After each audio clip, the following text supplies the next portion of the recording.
नमस्कार, मैं हूं शालिनी और आप देख रहे हैं लाइव इंडिया न्यूज। आगे बढ़ते हैं अपने क्षेत्र की न्यूज के साथ। पूर्व प्रधानमंत्री चंद्रशेखर की बहू सुषमा शेखर ने प्रधानमंत्री नरेंद्र मोदी से प्रेरणा लेकर राजनीति में रखा अपना पहला कदम।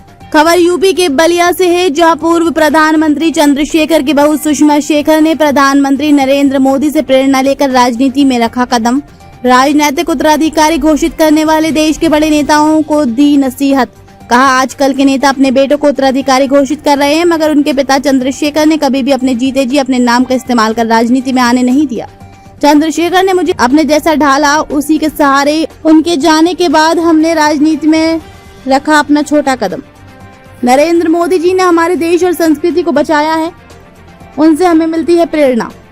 डिम्पल यादव और प्रियंका गांधी जैसी सरल और सादगी की प्रतीक और पेशे से डॉक्टर पूर्व प्रधानमंत्री चंद्रशेखर की छोटी बहू सुषमा शेखर की ये तस्वीरें हैं, जहां आज हीट वेव के बावजूद छोटे छोटे गांव में मेडिकल कैंप लगाकर लोगों की सेवा कर रही हैं। अपने राजनीति में एंट्री को लेकर एक बड़ा राज खोला। कहा, उनके पिता चंद्रशेखर ये नहीं चाहते थे कि उनके बेटे और बहू उनके नाम का इस्तेमाल कर राजनीति में आए। पहले आज उस काबिल बने और अपने बल पर राजनीति में आए। आजकल के नेता अपना राजनीतिक उत्तराधिकारी घोषित कर रहे हैं। भोजपुरी में कैंप में आए गरीब बुजुर्ग महिलाओं को दवा और बीमारी के बारे में समझाती। ये महिला कोई साधारण महिला नहीं है, मगर इनकी सादगी को लेकर लोग इनके कायल हैं। सुषमा शेखर ने बेबाक अंदाज में कहा, उनके पिता चंद्रशेखर राजनेता के साथ साथ एक साधु भी थे। उनकी दूरदर्शी सोच आज सच हो रही है। चंद्रशेखर जी की जन्म शताब्दी के उपलक्ष्य में हमें स्वास्थ्य शिविर करा रहे हैं अपने बलिया वासियों के लिए, और यहाँ पे कल हमारा करनी में हुआ, आज ये रक्सर में हो रहा है। सुबह से बहुत लंबी तादाद में लोग आए, महिलाएं इस बार ज्यादा आई हैं। हमने घर घर जाके अपील की, महिलाओं को कहा कि अपने स्वास्थ्य के प्रति आप लोग जागरूक रहें, और वो थोड़ा संकुचाती हैं अपनी समस्या बताने में, तो इसीलिए हमने 1-to-1 कांटेक्ट करके उनसे बोला कि आप संकुचाएं नहीं, कोई भी छोटी भी बीमारी हो, कुछ भी। हमने गायनेकोलॉजिस्ट बुलाए हैं, बनारस से भी बुलाए हैं और यहाँ हमारे बलिया शहर से भी हैं। तो हमने कहा कि आप उनको बताएं अपनी जो भी समस्याएं, आपकी समस्या छोटी नहीं है, और आपकी समस्या भी आप उनका निदान करेंगे तो आगे आप लंबी बीमारी से बच सकते हैं। तो इस बार काफ़ी तादाद में महिलाएं आई हैं, उनकी पूरी जांच हुई है, दवाई सब मिल रही है, और हमारे विशेषज्ञ आए हैं बहुत सारे। हमारे ऑर्थो के डॉक्टर हैं, हार्ट स्पेशलिस्ट हैं, और हमारे गायनी स्पेशलिस्ट हैं, आई सर्जन हमारे 2-3 आए हैं, और फिजिशियंस बहुत सारे हैं, पीडियाट्रिशियन भी हैं, बहुत सारे डॉक्टर्स हैं। लेकिन बस ये है कि बच्चों को कोई लेके आ नहीं रहे। अब कल आज मैं फिर लोगों से अपील करती हूँ कि छोटे बच्चों को विटामिन की कमी होने की वजह से अनेक बीमारियां हो जाती हैं, रतौंधी हो जाती है, पैर टेढ़ा हो जाता है, और दिमाग पे भी कभी कभी उनका दिमाग भी कमजोर हो जाता है विटामिन वगैरह की कमी से।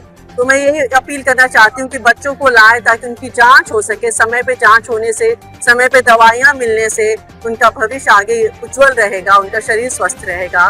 तो तमाम तरह के जांच हो रहे हैं, अब लगे हुए हैं। अभी तो 4 बजे तक शिविर चलेगा, अभी तो 1:15 ही बज रहा है। अभी हमारे 600 से ज्यादा रजिस्ट्रेशन हो गए हैं, बाकी लोग भी आ रहे हैं। इस तरह से हमने सिस्टम रखा है कि एक साथ सब लोग इकट्ठे नहीं आ जाएं, ताकि एक बार सबको ज्यादा परेशानी हो जाती है। सबको अलग अलग समय दे दिया गया है, तो लोग धीरे धीरे आ रहे हैं। उम्मीद यही करती हूँ कि लोग अपने स्वास्थ्य के प्रति जागरूक होंगे और अपने स्वास्थ्य में ज्यादा ध्यान देंगे। चंद्रशेखर जी अपने जीते जी उन लोगों ने कभी नहीं चाहा कि हमारा परिवार जो है वो राजनीति में आए।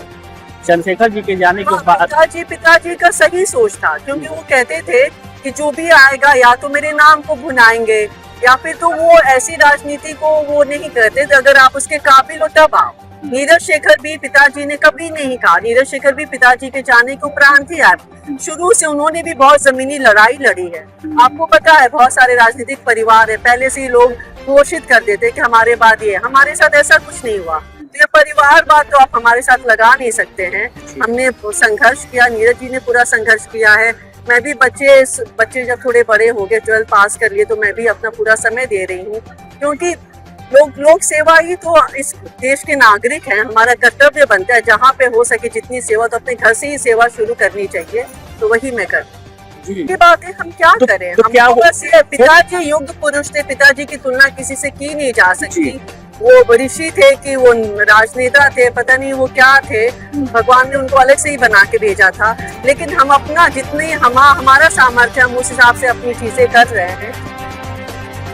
पिताजी तो सबके प्रेरणा स्रोत है, मेरे ही नहीं, देश के तमाम लोग जिनकी भी कुछ सूझबूझ है, वो जानते हैं कि उनके जैसा दूरदर्शी कोई था नहीं। उन्होंने जो बातें 30, 40, 50 साल पहले कर दी, आज वो बातें सिद्ध होती लगती हैं। तो उनको अगर फॉलो करना पड़े, और उनको तो हमने बड़े करीबी से देखा है और उनके जीवन को देखा है, और उन्होंने हमको ढाल दिया, जैसे वो थे थोड़ा बहुत उस तरह से ढाल दिया अपने जैसा। उसी तरह से अपना छोटा जो कदम है बढ़ाने की कोशिश करते हैं। कि छोटा कदम सबसे बड़ा क्या लेकर के आएगा? लेकिन अपने छोटे कदम पे ही ध्यान देना चाहिए, आगे जो होगा वो होगा, उसका हम क्या कर सकते हैं। मोदी जी एक एक कदम आप चलेंगे, अपने रास्ते खुद ब खुद बनते जाएंगे। से कोई प्रेरणा मिलती है उनको, मोदी जी से आपको? बिल्कुल प्रेरणा मिलती, क्यों नहीं मिलेगी? जी। इतने बड़े राजनेता है, हमारे देश को इतने अच्छे से वो चला रहे हैं, बिल्कुल प्रेरणा मिलती है। राज्यसभा सांसद नीरज शेखर की पत्नी सुषमा शेखर ने कहा, देश के लिए नरेंद्र मोदी, अमित शाह और योगी आदित्यनाथ बहुत जरूरी हैं और वह नरेंद्र मोदी से प्रेरित होकर राजनीति में कदम रखा है। लाइव इंडिया न्यूज के लिए रामावत भगत की रिपोर्ट। खबरों में अब तक के लिए बस इतना ही। फिर मिलते हैं लेटेस्ट न्यूज के साथ। खबरों के लिए हमारे सोशल मीडिया प्लेटफॉर्म को सब्सक्राइब कर फॉलो, लाइक, शेयर, कमेंट जरूर करें।